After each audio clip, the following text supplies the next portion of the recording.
Hello friends, welcome to Indian study पर आपका स्वागत है। दोस्तों, जैसा कि आप सभी लोग जानते हैं, मैं आपको बता चुका हूं कि अगर आपको 85 प्लस नंबर चाहिए तो आपको UP triple S C PET की प्रिपरेशन आज से ही करना पड़ेगी। अगर आप देख रहे होगे तो UP triple S C PET 2021 की तरफ से जो UP triple S C one दरोगा की जो मेरिट गई, लगभग 75 प्लस नंबर जो है वो ओबीसी की गई, उससे ज़्यादा जनरल की गई। ठीक है, तो आप खुद समझ सकते हैं कि कम से कम आपको 75 से 80 के बीच में तो कम से कम नंबर लाने ही है अगर आपको किसी भी एग्जाम में क्वालिफाई करना है। तो इस बात को आप समझो, समझ रहे। तो वीडियो को एंड तक जरूर देखिएगा, क्योंकि लास्ट में मैं आपसे एक क्वेश्चन भी पूछूंगा और उसका आंसर आपको कमेंट बॉक्स में बताना होगा। पहला क्वेश्चन, माउंट आबू स्थित मशहूर दिलवाड़ा मंदिर निम्नलिखित में से किस समुदाय का पवित्र तीर्थ स्थल है? दिलवाड़ा जैन मंदिर आप सभी लोग जानते हैं, राजस्थान में स्थित है, जो कि जैनियों का है, जैन का। दूसरा ऑप्शन से यहाँ पर आपका बिल्कुल करेक्ट हो जाएगा। पृथ्वीराज चौहान ने फिलिंदा ब्लैंक से विवाह किया था, वह उनके शत्रु जयचंद्र गहड़वाल की बेटी थी, किससे? तो सही आंसर हो जाएगा आपका संयोगिता। ठीक है, तीसरा ऑप्शन से यहाँ पर आपका बिल्कुल क्या हो जाएगा सर, क्या हो जाएगा, करेक्ट हो जाएगा। चालुक्य वंश का सबसे महान शासक कौन था? तो सही आंसर आपका क्या हो जाएगा सर, चालुक्य वंश का सबसे महान शासक था पुलकेशिन द्वितीय। दूसरा ऑप्शन करेक्ट। और इसकी उपलब्धियों का जो विवरण है ऐहोल अभिलेख है ना, वहां से प्राप्त होता है। पोलो या चौगान खेलते समय निम्नलिखित में से किस सुल्तान की मृत्यु हो गई थी? तो सही आंसर हो जाएगा आपका कुतुबुद्दीन ऐबक। सुल्तान कुतुबुद्दीन ऐबक की मृत्यु चौगान खेलते समय, जो आज के समय में जिसको हम पोलो कहते हैं, घोड़े से गिरने के दौरान 1210 में इनकी मृत्यु हो गई थी और इनको लाहौर में दफनाया गया था। निम्नलिखित में से दीन ए इलाही धर्म किसने आरंभ किया था? सिंपल सा क्वेश्चन से बता सकते हैं, कभी कभी सन भी पूछ लिया जाता है। 1582 में अकबर ने दीन ए इलाही धर्म को शुरू किया था। इसने सभी धर्म की अच्छी अच्छी बातों को लेकर एक धर्म बनाया, जिसको दीन ए इलाही धर्म कहा। और सबसे पहले दीन ए इलाही धर्म किसने माना था? तो ये बीरबल, जिसका वास्तविक नाम महेश दास था, उसने इसको अपनाया था। ठीक है, ध्यान रखना। निम्नलिखित में से कौन उग्रपंथी नहीं थे? तो सही आंसर हो जाएगा गोपाल कृष्ण गोखले। चौथा ऑप्शन बिल्कुल क्या हो जाएगा सर, करेक्ट हो जाएगा। नेक्स्ट क्वेश्चन, अमृतसर संधि पर हस्ताक्षर कब किए गए थे?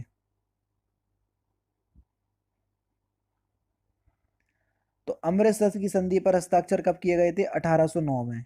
तीसरा ऑप्शन यहाँ पर आपका बिल्कुल क्या हो जाएगा सर, करेक्ट हो जाएगा। सीमांत गांधी किसे कहा जाता है?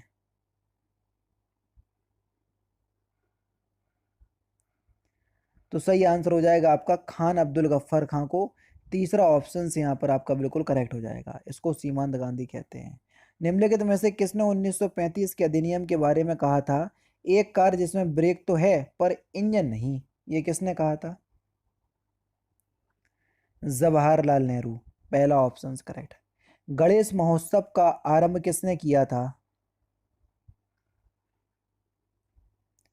तो सही आंसर आपका क्या हो जाएगा सर, लोकमान्य तिलक। दूसरा ऑप्शन करेक्ट। यमुना नदी का उद्गम स्थल कहाँ पर है? तो सही आंसर आपका क्या हो जाएगा सर, यमुना नदी यमुनोत्री हिमनद के बंदरपूछ चोटी के पास उद्गमित होती है। ठीक है, तो बंदरपूछ दूसरा ऑप्शन करेक्ट हो जाएगा। निम्नलिखित में से कौन सा सबसे सूखा स्थान है? तो सही आंसर हो जाएगा आपका लेह।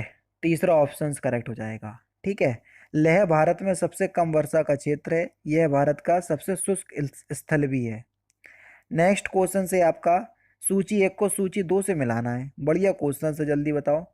कालाहारी की जो खाने हैं वो किसके लिए प्रसिद्ध हैं? तो ये जो है वो बॉक्साइट के लिए प्रसिद्ध हैं। जावर जस्ता और शीशे के लिए हैं।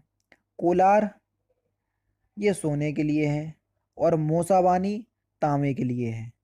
तो बेसिकली क्या हो जाएगा सर, 3 4 1 1 2।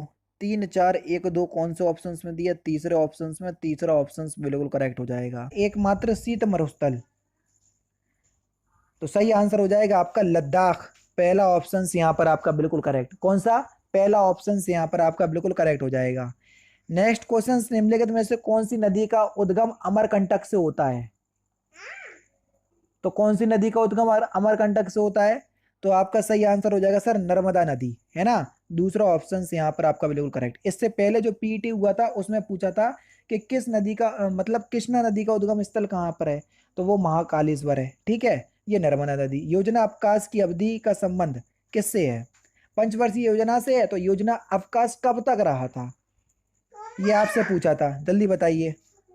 सॉरी माफ कीजिएगा, वो मेरी सिस्टर की बेटी जो है वो आ गई थी रूम में, है ना। चलिए, योजना अवकाश की अवधि का संबंध कब से कब तक रहा था योजना अवकाश? 1966 से 1969 तक। इस वर्ष क्या हुआ था, 1966 से 69 तक एक वर्ष की योजना चलती थी, ना कि पंचवर्षीय योजना, ठीक है। चलिए, किस दर पर भारतीय रिजर्व बैंक वाणिज्य बैंकों को धन उधार देता है?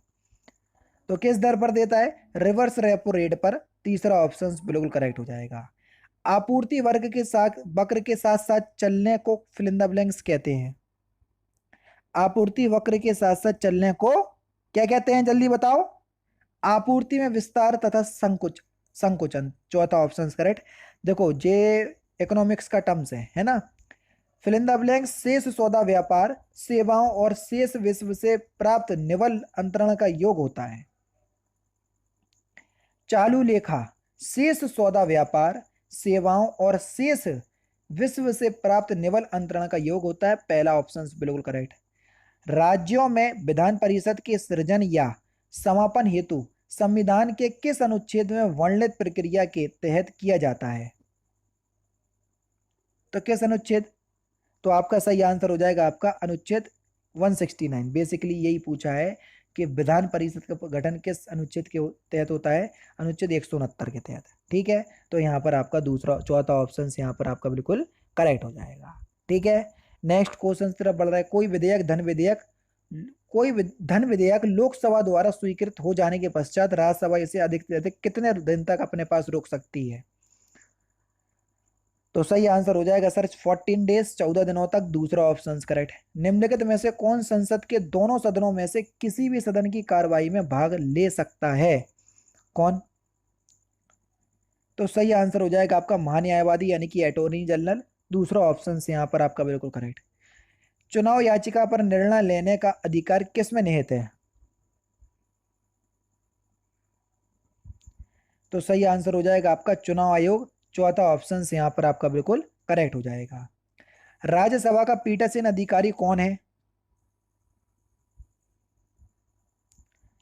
सही आंसर हो जाएगा आपका भारत का उपराष्ट्रपति, है ना, वही होते हैं। चौथा ऑप्शन करेक्ट। और प्रेजेंट टाइम में कौन है, जल्दी बताओ, बदल गए। पौधे के किस भाग से दालचीनी प्राप्त होती है? तो ये छाल से होती है पौधे की। दूसरा ऑप्शन करेक्ट हो जाएगा। इंसुलिन एक प्रकार का fill in the blanks. Insulin एक प्रकार का हार्मोन है। पहला ऑप्शन करेक्ट। निम्नलिखित में से कौन सा मानव हृदय तक अशुद्ध रक्त पहुंचाता है? अशुद्ध की बात हो रही है। तो सही आंसर आपका क्या हो जाएगा सर? अशुद्ध रक्त कौन पहुंचाता है? तो ये फुफ्फुस धमनियां पहुंचाती हैं, और जो सुराहें होती हैं वो शुद्ध रक्त ले जाती हैं, ठीक है। अशुद्ध रक्त कहाँ से आता है? शरीर के विभिन्न भागों से फुफ्फुस लेती हैं और सिराएं शुद्ध रक्त शरीर के अन्य भागों तक पहुंचाती हैं। ऊपर से देखने पर पानी का टैंक उथला क्यों दिखाई पड़ता है? तो ये अपवर्तन के कारण होता है। दूसरा ऑप्शन करेक्ट। सूर्य की ऊर्जा का स्रोत क्या है? नाभिकीय संलयन। दूसरा ऑप्शन यहाँ पर आपका बिल्कुल करेक्ट हो जाएगा। नेक्स्ट क्वेश्चन आपके सामने। यहाँ पर देखो, एक वाक्य को 4 भागों में व्यक्त कर दिया, जिस पार्ट में गलती है बस उसी का आपको चयन करना है। क्वेश्चन नंबर 36 आसानी से बता सकते हैं, बढ़िया क्वेश्चन है। सूर्योदय हुआ और पक्षियों ने चहचहाना शुरू कर दिया। अब देखो यहाँ पर ये क्वेश्चन एक बार और हो चुका, और अच्छी बात है कि ये दोबारा आ गया, क्योंकि आप फिर से समझ लोगे। यहाँ पर देखो, सूर्योदय हुआ और पक्षियों ने चहचहाना शुरू कर दिया, छोटे ऊ की मात्रा लगी है, शुरू कर दिया तो बड़े ऊ की मात्रा आएगी यहाँ पर, ठीक है। तो सी पार्ट में गलती है। तीसरा ऑप्शन करेक्ट। दुरहु शब्द का संधि विच्छेद या संधि कौन सी है? संधि विच्छेद करोगे तभी आप संधि विच्छेद बता पाओगे इसमें। दुरु शब्द का संधि विच्छेद क्या हो जाएगा, जल्दी से बताओ। तो यहाँ पर अगर हम दुरु शब्द के संधि विच्छेद की बात करें सर, दुरु शब्द का संधि विच्छेद क्या हो जाएगा? तो यहाँ पर जो आपका सही आंसर हो जाएगा वह क्या हो जाएगा? दुहु प्लस रूहु, तो यहाँ पर आपका देखो विसर्ग लग जाएगा, तो अपने आप जब विसर्ग लग जाता है तो कौन सी संधि हो जाती है, विसर्ग संधि हो जाती है। तो सर तीसरा ऑप्शन करेक्ट। नेक्स्ट क्वेश्चन आपके सामने, ठीक है। और रा में भी हलंत लगेगा, ध्यान रखना। नैसर्गिक का आपको पर्यायवाची शब्द बताना है कि नैसर्गिक का पर्यायवाची शब्द क्या होगा। तो नैसर्गिक का पर्यायवाची शब्द हो जाएगा आपका प्राकृतिक, दूसरा ऑप्शन करेक्ट। हिंदी का पहला उपन्यास किसे माना जाता है, ये भी बढ़िया क्वेश्चन है। तो हिंदी का पहला उपन्यास किसे माना जाता है, तो सही आंसर आपका क्या हो जाएगा सर, परीक्षा गुरु को, है ना। तो यहाँ पर आपका कौन सा, दूसरा ऑप्शन यहाँ पर आपका बिल्कुल करेक्ट हो जाएगा।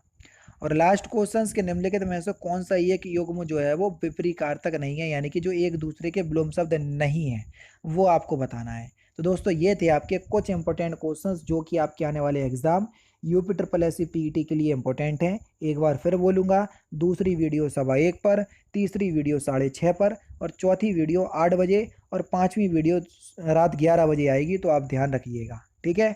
मिलते हैं फिर नेक्स्ट क्लास में, नेक्स्ट सेशन में। जय हिंद, जय भारत।